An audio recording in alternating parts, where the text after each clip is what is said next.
जननी और जनक बनना अलग बात है और माता पिता बनना अलग बात है। जननी और जनक तो जानवर के भी होते हैं। एक पशु भी अपने बच्चों को जन्म देता है और छोड़ दिया करता है। पशु का बच्चा अपने दम पर जीता है, उसे कुछ सीखने की जरूरत नहीं हुआ करती है। पशु के बच्चे तो वो होते हैं जो पैदा होते ही कुछ देर बाद खड़े हो जाते हैं, चलने लगते हैं, भागने लगते हैं, दौड़ने लगते हैं। लेकिन इंसान के साथ ऐसा नहीं हुआ करता है। इंसान का बच्चा सब कुछ सीखता है, चलना भी सीखता है, खाना भी सीखता है, बोलना भी सीखता है, हंसना भी सीखता है और रोना भी सीखा करता है। जानवर के बच्चों को कुछ भी सिखाने की जरूरत नहीं है। वो इसलिए कि जानवर के बच्चे बचपन से लेकर मृत्यु तक जानवर ही रहा करते हैं, वह उससे ज्यादा कुछ नहीं बन सकते हैं। एक घोड़ा बचपन से जन्म से लेकर मृत्यु तक घोड़ा ही रहेगा, एक बैल जीवन भर बैल ही रहेगा, एक गाय जीवन भर गाय रहेगी, एक कुत्ता जीवन भर कुत्ता ही रहेगा। लेकिन मनुष्य के साथ ऐसा नहीं हुआ करता है। यदि मनुष्य को अच्छे संस्कार और अच्छी शिक्षाएं प्रदान कर दी गई तो इंसान से ये भगवान बनने को भी तैयार हुआ करता है। और मनुष्य वह होता है जो पशु से परमेश्वर हो सकता है। मनुष्य वह है जो कंकर से शंकर हो सकता है। मनुष्य वह है जो त्रियंज से तीर्थंकर भी बनकर के दुनिया में आ सकता है। आपके साथ संभावनाएं हैं, इसलिए मनुष्य को सिखाना पड़ता है, बोलना भी सिखाना पड़ता है, चलना भी सिखाना पड़ता है, खाना भी सिखाना पड़ता है। इसलिए मैंने कहा कि जो लोग अपने बच्चों को केवल जन्म देते हैं वो जननी और जनक कहलाया करते हैं। लेकिन जो बच्चों को संस्कार दिया करते हैं, जो जीवन देते हैं, उन्हें माता और पिता का दर्जा प्रदान किया जाता है।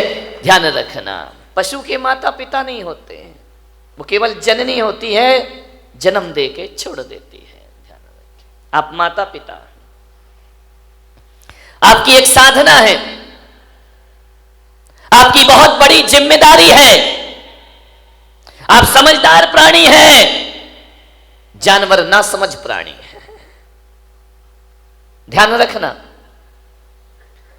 जन्म देना ही कोई बहुत बड़ी प्रक्रिया नहीं है, जीवन देना उससे बड़ी प्रक्रिया होती है।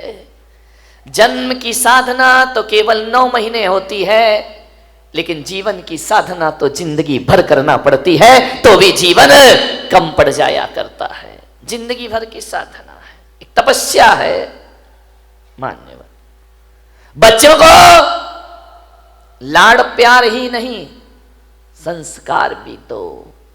आपके पास पैसा है, आपके पास दौलत है, आपके पास रुपया है, बच्चा कहता है मोबाइल चाहिए, आप मोबाइल दे देते हैं। बच्चा कहता है लैपटॉप चाहिए, आप लैपटॉप दे देते हैं। दीजिए, मेरा कोई विरोध नहीं है। बच्चा कहता है गाड़ी चाहिए, बच्चा कहता है मोटरसाइकिल चाहिए, आप मोटरसाइकिल दिला देते हैं। और बच्चा कहता है कि कार चाहिए, आप कार दिला देते हैं। लेकिन मैं पुलक सागर तुम्हारे बच्चों को ना तो मोबाइल दे सकता हूं, ना तुम्हारे बच्चों को मैं लैपटॉप दे सकता हूं, ना तुम्हारे बच्चों को मोटरसाइकिल दे सकता हूं, ना मैं तुम्हारे बच्चों को महंगी महंगी कार दे सकता हूं। लेकिन पुलक सागर के इस यहाँ पर आएंगे, पुलक सागर के दरबार में आएंगे तो ध्यान रखना, एक कार मैंने भी रखी है अपने पास, और वह एक कार है जो मैं सारे देश को दिया करता हूं। आज तुम्हारा बच्चा रूठे कार के लिए तो एक बार उसे मेरे पास लेकर के आना, मैं उसे कार दिलाऊंगा। ध्यान रखना, मेरे पास अल्ट्रो तो नहीं है, मर्सिडीज नहीं है, वैगनार नहीं है। मेरे पास यदि कोई कार है तो एक कार है जिसकी हर घर को आवश्यकता है, और पुलक सागर के पास कोई कार है तो वह संस्कारों की कार है। संस्कार की कार पकड़ा दी जाए तो जिंदगी अपने आप समझ। संस्कार की कार बांटा करता हूं, संस्कार की कार में बैठो तो जीवन को आनंद में परिवर्तित कर दीजिए। मान्यवाद सोचना है। बच्चों का जीवन बनाने से पहले हमें अपना जीवन बनाना जरूरी है। बच्चे दर्पण हैं, जो हम करते हैं वो बच्चों को दिखाई देता है, और जो दिखता है बच्चा वही सीखता है। एक बात ध्यान रखना, 21वीं सदी है, ज्यादा औलाद को सिखाने की कोशिश मत करना। तुम कुछ सिखाओगे उससे पहले वो तुम्हें सिखा के रख देगा। संभलो इस औलाद से, सबके मुंह लग जाना, बच्चों के मुंह कभी मत लगना।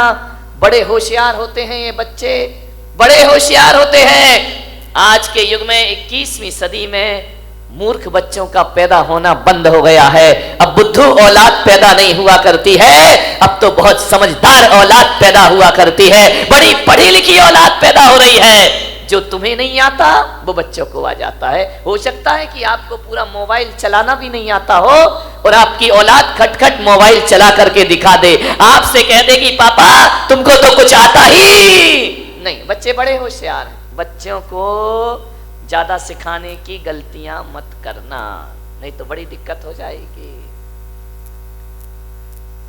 एक निवेदन है मेरा, ये बच्चों को सिखाओगे तो बिल्कुल नहीं सीखेंगे, सिखाने से नहीं सीखेंगे। एक पति पत्नी मेरे चरणों में आए, छोटा सा बच्चा था। बच्चों ने कहा बेटा महाराज के पैर पढ़ो, महाराज को नमस्कार करो, महाराज को नमोस्तु करो। बच्चा करने को तैयार नहीं, वो तो अकड़ के खड़ा। अरे बोले बेटा नमोस्तु, बोले नहीं करूंगा। अरे मैंने कहा गजब है भाई, 3-4 साल का बच्चा वो माँ बाप का कहना मानने को तैयार नहीं। बोले बेटा ऐसा नहीं है, गलत बात, बहुत गंदी बात है, महाराज हैं इनको प्रणाम करिए, इनको नमस्कार करिए। बोले नहीं करूंगा नमस्कार। अरे तो बच्चे माँ बाप बड़े शर्मिंदा हुए कि यार महाराज हम करें क्या, ये झुक ही नहीं रहा है। मैंने कहा ऐसे नहीं झुकेगा, ये 21वीं सदी का औलाद है, ऐसे झुकने वाला नहीं है, तुम्हारा तरीका गलत है, बच्चा तो अभी झुक जाएगा। तो बोले कैसे झुक जाएगा बच्चा। मैंने कहा बच्चे के उसने क्या किया, उसकी माँ ने बच्चे की गर्दन पकड़ी और जबरदस्ती मेरे पैरों पे रख दी। बच्चा गर्दन उठाए जा रहा है, माँ बाप गर्दन दबाए जा रहे हैं। मैंने कहा रुको, बहुत गलत तरीका, ऐसे बच्चा प्रणाम नहीं करेगा। छोटा सा था, 3 साल का होगा, 4 साल का।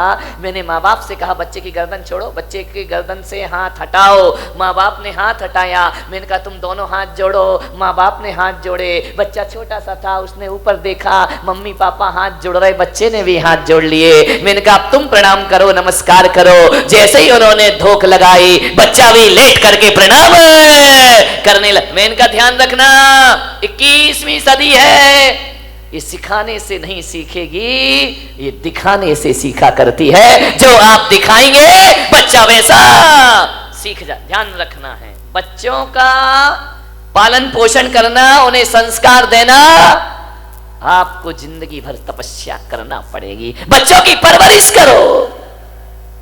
कैसे करना है उनकी परवरिश? सिखाने से नहीं, दिखाने से। जो आप दिखाएंगे बच्चा वही करेगा।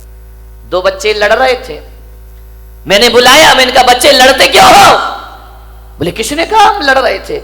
अरे मैंने कहा यार तू उसको मार रहा था, गाल में चांटे लगा रहा था। बोले हम लड़ थोड़ी रहे थे। तो मैंने कहा ये क्या कर रहे थे, कोई ड्रामा कर रहे थे, क्या कर रहे थे, कोई प्रैक्टिस कर रहे थे? बोले नहीं महाराज हम ना लड़ रहे थे ना कोई ड्रामा कर रहे थे। तो मैंने कहा क्या हो रहा था, तुम मार तो रहे थे उसके गाल में। बोले मैं मार नहीं रहा था महाराज, हम दोनों बच्चे तो मम्मी पापा का खेल खेल रहे थे। अब विचार करिए। मैंने कहा मम्मी पापा ऐसे होते हैं? बोले हाँ ऐसे ही तो मम्मी को मारते हैं, वही खेल हम यहाँ पर। ध्यान रखना, जो तुम करोगे बच्चा वही सीखेगा। ध्यान रखिए। मान्यवर, ज्ञान की बातें करना बहुत आसान है, ज्ञानी बनना बहुत कठिन काम हुआ करता है। ध्यान रखिए। आप बोल तो देते हैं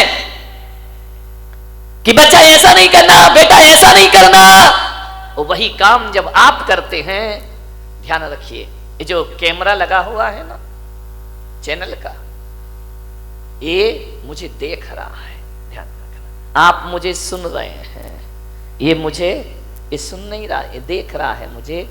और एक बात याद रखना, छोटे बच्चे को कभी देखना, छोटा सा बच्चा जब धरती पर पैदा होता है ना, तो टकटकी लगाकर देखता है।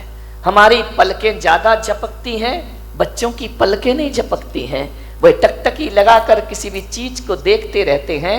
जैसे ये कैमरा मुझे टकटकी लगाकर देख रहा है, अब जो जो एक्शन मैं करूंगा वही वही कैमरा दिखाएगा, वही वही वह ग्रहण करेगा, और जो ग्रहण करेगा वो टीवी पर ले जा करके दिखा देगा। तो बच्चे की आंख भी एक कैमरा ही हुआ करता है, और जो जो सुबह शाम आप करते हैं बच्चा रिकॉर्ड करते जाता है, और जो बच्चा रिकॉर्डिंग करता है वही बच्चा दुनिया के सामने वैसा प्रस्तुत हो जाया करता है। आप सोचते हैं कि हमारा बच्चा बुढ़ापे में बड़े होके हमारा सम्मान करे, तो मेरा निवेदन है आज से ही अपने घर में बड़ों का सम्मान शुरू कर दीजिए। जो आप करेंगे बच्चा वैसा ही